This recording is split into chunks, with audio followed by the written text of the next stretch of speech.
Good morning. Today we will discuss on genetics part first. First of all, what is genetics? Genetics जिसे हिंदी में आनुवंशिकी कहते हैं, ये एक जीव विज्ञान की वह शाखा है जिसमें वंशागति और विभिन्नता का अध्ययन किया जाता है। इसमें रिलेटेड जो जानकारी है वो आपने पिछली कक्षाओं में भी पढ़ी होगी, उसके साथ अपन और न्यू नॉलेज को ऐड करने का प्रयास करेंगे।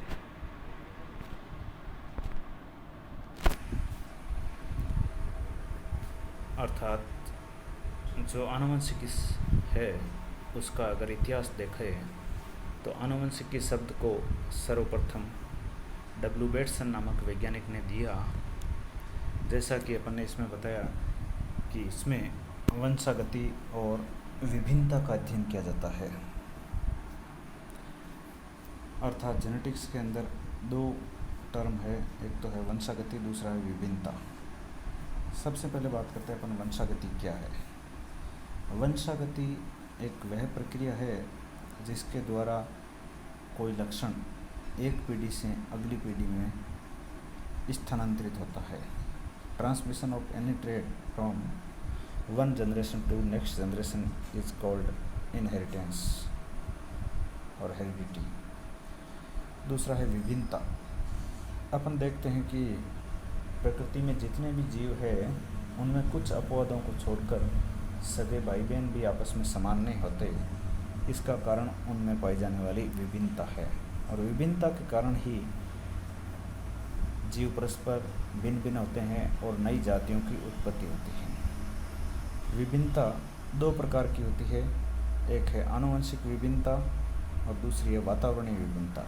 आनुवंशिक विभिन्नता स्थायी विभिन्नता है जो एक पीढ़ी से अगली पीढ़ी में स्थानांतरित होती है, जबकि वातावरणीय विभिन्नता अस्थायी होती है जो एक जीव विशेष के साथ ही समाप्त हो जाती है, अगली पीढ़ी में स्थानांतरित नहीं होती। अर्थात आनुवंशिकी की दृष्टि से आनुवंशिक विभिन्नता महत्वपूर्ण है। आनुवंशिकी के जनक जो है वो है ग्रेगर जॉन मेंडल, जिन्होंने सबसे पहले आनुवंशिकी को स्थापित किया था। अब बात करते हैं आनुवंशिकी के क्या उद्देश्य है और इसके क्या महत्व है।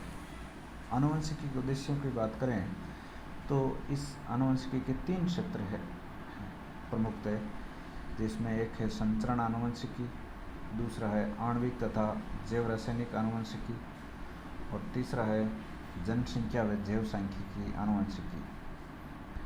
संचरण जो आनुवंशिकी है उसके अंदर आनुवंशिक पदार्थ के संचरण का अध्ययन किया जाता है कि किस प्रकार आनुवंशिक पदार्थ एक पीढ़ी से अगली पीढ़ी में संचरित होता है।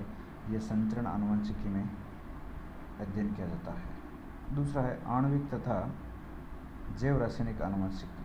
आणविक और जैव रासायनिक आनुवंशिकी के अंदर प्रमुखतः जीन की संरचना और कार्य का अध्ययन किया जाता है।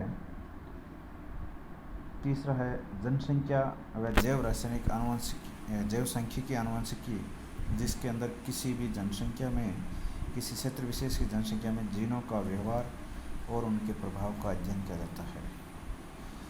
आनुवंशिकी क्षेत्रों की बात करें तो इसमें एक न्यू इस फील्ड है आणविक या मॉलिक्यूलर जेनेटिक्स, जिसके अंदर मानव जीनोम प्रोजेक्ट था, आणविक चित्रण मॉलिक्यूलर मैपिंग है, डीएनए फिंगरप्रिंटिंग है, जीनोम इम्प्रिंटिंग है, जीन क्रांति है, आणविक कृषि है। इस प्रकार के कई न्यू एस्पेक्ट्स का स्टडी किया जाता है आणविक आनुवंशिकी की, जो कि एक ग्रोइंग ब्रांच है प्रेजेंट की। इसी प्रकार इसमें एक फील्ड आता है जीनोमिक्स। जीनोमिक्स के अंदर किसी भी जीव के संपूर्ण जीनोम की संरचना और उसके न्यूक्लियोटाइड अनुक्रम तथा उसके कार्य का निर्धारण किया जाता है। किसी भी जीव के जीनोम से तात्पर्य उसके हैप्लॉइड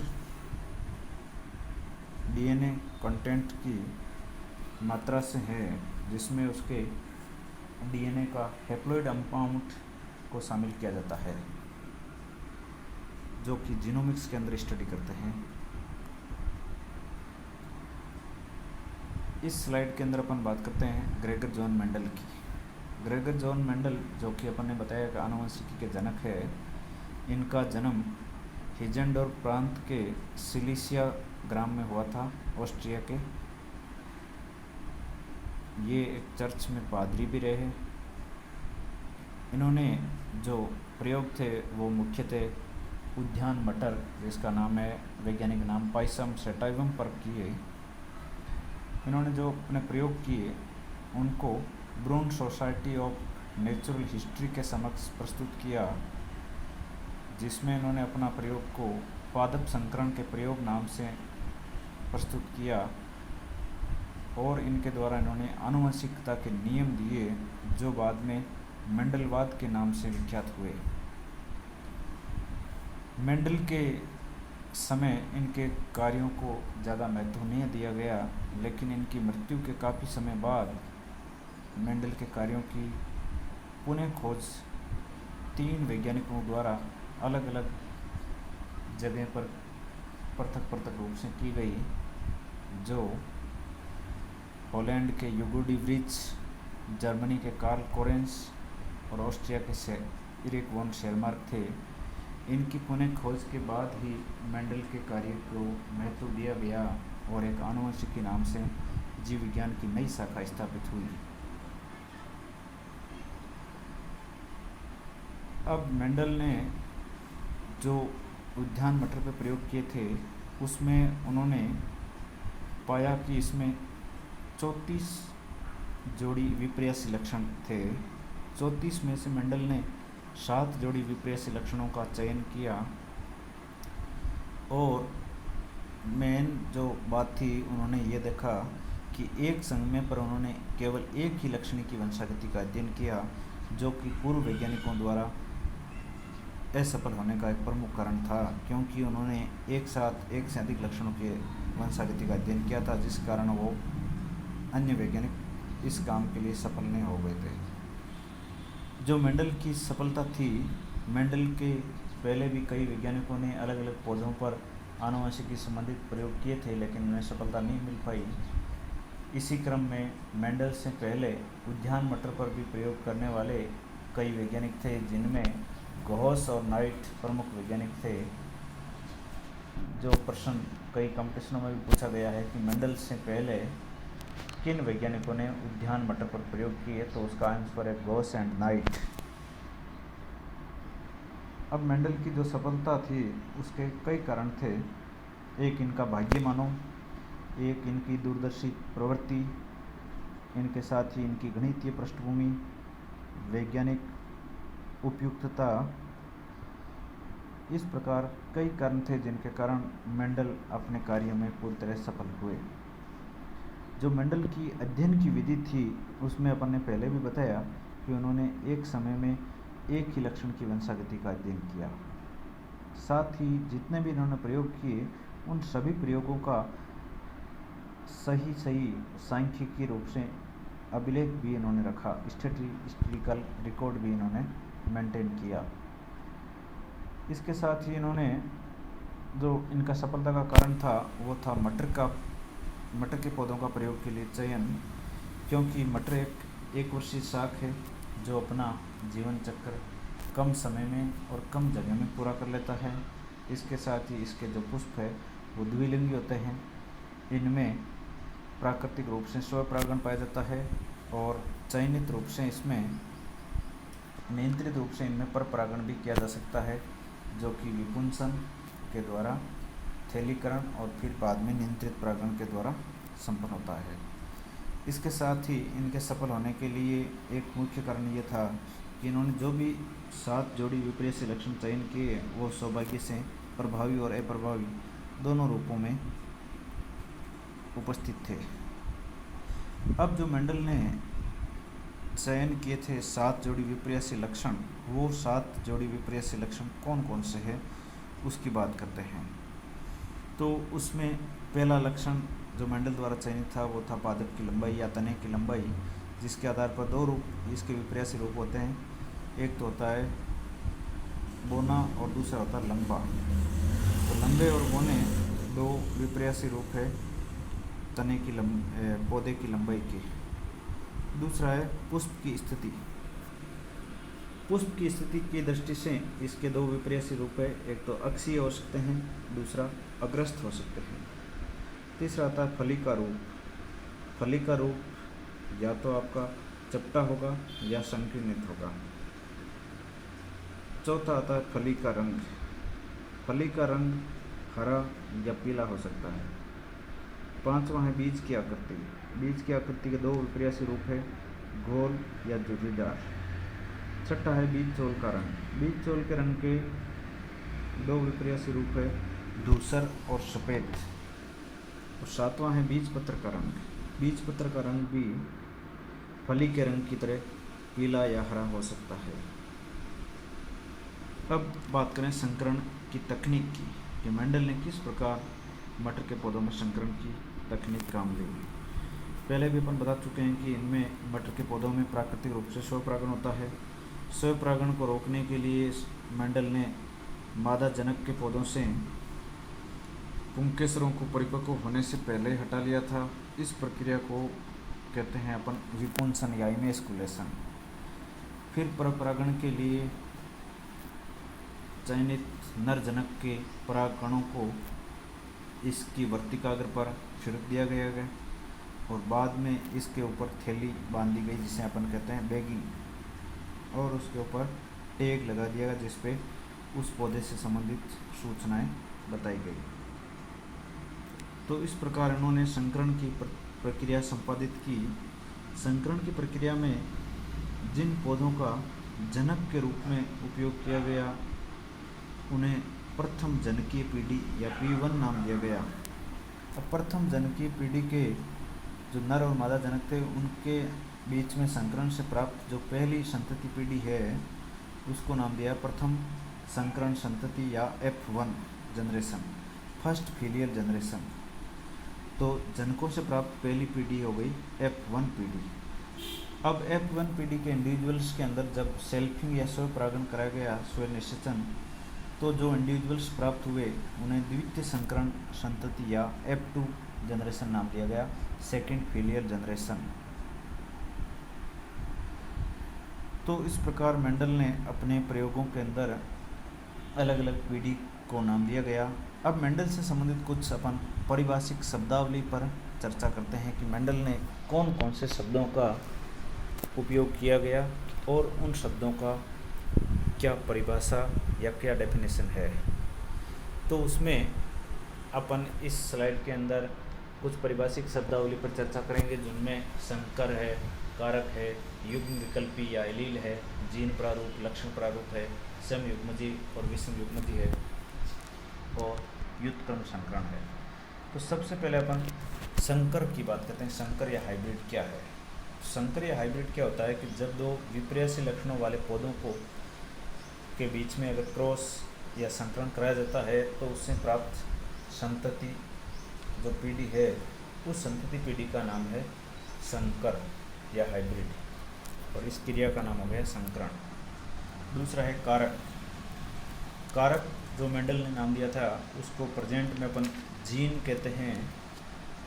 तो कारक या जीन क्या है कि सजीवों का प्रत्येक लक्षण एक विशेष कारक के द्वारा नियंत्रित होता है और उसी कारक को अभी अपन ने नाम दिया जीन। कारक हमेशा जोड़े या युग्म के रूप में होते हैं, पेयर्स के फॉर्म में, और ये विशेष लक्षण के नियंत्रित करते हैं। तीसरा है युग्म विकल्पी या एलील। एलील या युग्म विकल्पी से तात्पर्य किसी एक लक्षण को नियंत्रित करने वाले जीन के अलग अलग रूपों से है, अर्थात एक ही जीन के दो या दो से अधिक जो रूप है जो एक विशेष लक्षण को नियंत्रित करते हैं वो परस्पर एलील या युग्म विकल्पी कहलाते हैं। युग्म विकल्पी एलील की मुख्यतः दो संख्या होती है, number is 2, but multiple alleles के केस में, बहुविकल्पी केस में इनकी संख्या 2 से अधिक हो सकती है। नेक्स्ट है जीन प्रारूप और लक्षण प्रारूप। इन शब्दों का प्रयोग सबसे पहले जॉनसन ने किया था जीन प्रारूप और लक्षण प्रारूप से तात्पर्य ये है कि इसमें पहले बात करते हैं अपन लक्षण प्रारूप की। तो लक्षण प्रारूप किसी भी जीव का बाह्य स्वरूप से है, एक्सटर्नल अपीयरेंस, अर्थात कोई भी जीव कैसा बाहर से दिखाई देता है, उसका आकार, आकृति, रंग या स्वभाव, ये सब उसके लक्षण प्रारूप के अंदर आते हैं। दूसरा है इसके अंदर जीन प्रारूप। जीन प्रारूप से तात्पर्य उसकी आनुवंशिक संरचना से है, उसके अंदर पाए जाने वाले कौन कौन से जीन है, उनका क्या व्यवस्था है, क्या ऑर्डर है, ये आता है उसकी आनुवंशिक संरचना से संबंधित जीनोटाइप से। जो दिखाई नहीं देता उसको प्रयोगों के द्वारा प्रूव किया जाता है। नेक्स्ट है समयुग्मजी और विषमयुग्मजी। समयुग्मजी या होमोजाइगस, विषमयुग्मजी या हेटेरोजाइगस। इसमें प्रत्येक लक्षण के लिए अपन ने ये बताया कि जीन हमेशा जोड़े में होते हैं और वो जोड़े एलील कहलाते हैं। यदि किसी लक्षण के लिए दोनों एलील समान हो तो उस लक्षण के लिए वह समयुग्मजी कहलाता है, वह जीव। जबकि किसी जीव में किसी लक्षण के दोनों एलील यदि अलग अलग हो तो वो जीव उस लक्षण विशेष के लिए विषमयुग्मजी कहलाता है। जैसे समयुग्मजी की बात करें तो दोनों एलील अगर कैपिटल टी है तो वो समयुग्मजी होगा, और दोनों एलील में एक कैपिटल टी और दूसरा स्मॉल टी, अर्थात कैपिटल टी स्मॉल टी यदि कोई जीव है तो वो विषमयुग्मजी या हेटेरोजाइगस होगा। नेक्स्ट है व्युत्क्रम संकरण। व्युत्क्रम संकरण के अंदर ये है कि ये एक ऐसा संकरण है जिसमें जनकों का दो अलग अलग प्रयोगों में भिन्न भिन्न प्रकार से उपयोग किया जाता है। अर्थात पहले प्रयोग में ए जनक को नर पादप के रूप में और बी जनक को मादा पादप के रूप में प्रयोग किया जाता है, तो दूसरे प्रयोग में ए पादप को मादा जनक के रूप में और बी पादप को नर जनक के रूप में उपयोग किया जाता है। अर्थात पहले प्रयोग में ए अगर नर है तो दूसरे प्रयोग में ए मादा के रूप में प्रयोग किया जाएगा, उसे व्युत्क्रम या रेसिप्रोकल उल्टा हो जाता है। इसमें पहले में नर है तो दूसरे में वो मादा होगा, और पहले में जो मादा है वो दूसरे में नर होगा। नेक्स्ट आता है संकर पूर्वज संकरण और परीक्षण संकरण। संकर पूर्वज संकरण में जो अपन को F1 पीढ़ी प्राप्त हुई, उस F1 पीढ़ी के पौधों का संकरण यदि दोनों जनकों, जो P1 अपन ने जनरेशन नाम दिया, दोनों जनकों में से किसी भी एक जनक के साथ अगर संकरण कराया जाए तो उस संकरण का नाम होगा आपका संकर पूर्वज संकरण। दूसरा है परीक्षण संकरण।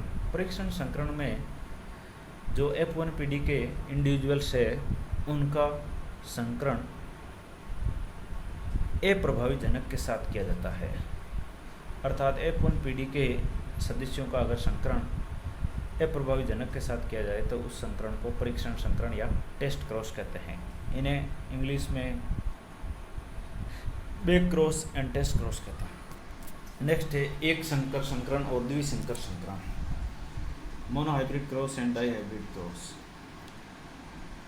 एक संकर संकरण में ऐसे पौधों के बीच संकरण कराया जाता है जो एक जोड़ी विपर्यासी लक्षणों में भिन्न हो। अर्थात ये जनक आपस में एक जोड़ी विपर्यासी लक्षणों में भिन्न होते हैं। जैसे लंबाई की बात करें तो लंबे और बोने, एक लंबा है दूसरा बोना है, तो उनमें जो संकरण होगा वो एक संकर संकरण होगा। द्विसंकर संकरण, डाईहाइब्रिड क्रॉस, इनमें जो जनक है जिनके बीच संकरण कराया जाता है वो दो जोड़ी विपर्यासी लक्षणों में भिन्न होते हैं। अर्थात जैसे बीज का रंग है और दूसरा है बीज का आकार, यदि दोनों लक्षणों में भिन्न भिन्न है तो दोनों जनकों के बीच जो संकरण होगा उसे डाईहाइब्रिड क्रॉस या द्विसंकर संकरण नाम दिया गया। प्रभावी और अप्रभावी लक्षण। प्रभावी और अप्रभावी लक्षण की बात करें तो यदि शुद्ध जनकों के बीच जो एक जोड़ी विपर्यासी लक्षणों में भिन्न है अगर संकरण करवाया जाता है तो एक लक्षण F1 या प्रथम संतति पीढ़ी में प्रकट होता है, जबकि दूसरा लक्षण F1 पीढ़ी में छिप जाता है जो आगे आने वाली पीढ़ियों में प्रकट होता है। अर्थात ऐसा लक्षण जो F1 पीढ़ी में प्रकट होता है उसे प्रभावी लक्षण कहते हैं, जबकि जो लक्षण F1 पीढ़ी में प्रकट नहीं होता, छिप जाता है, उसे अप्रभावी लक्षण कहते हैं। इस प्रकार अपन ने इस वीडियो के अंदर आनुवंशिकी से संबंधित अध्ययन किया। आगे वाले वीडियो में अपन आनुवंशिकी से संबंधित नेक्स्ट टॉपिक पर चर्चा करेंगे। सभी को धन्यवाद, शुक्रिया।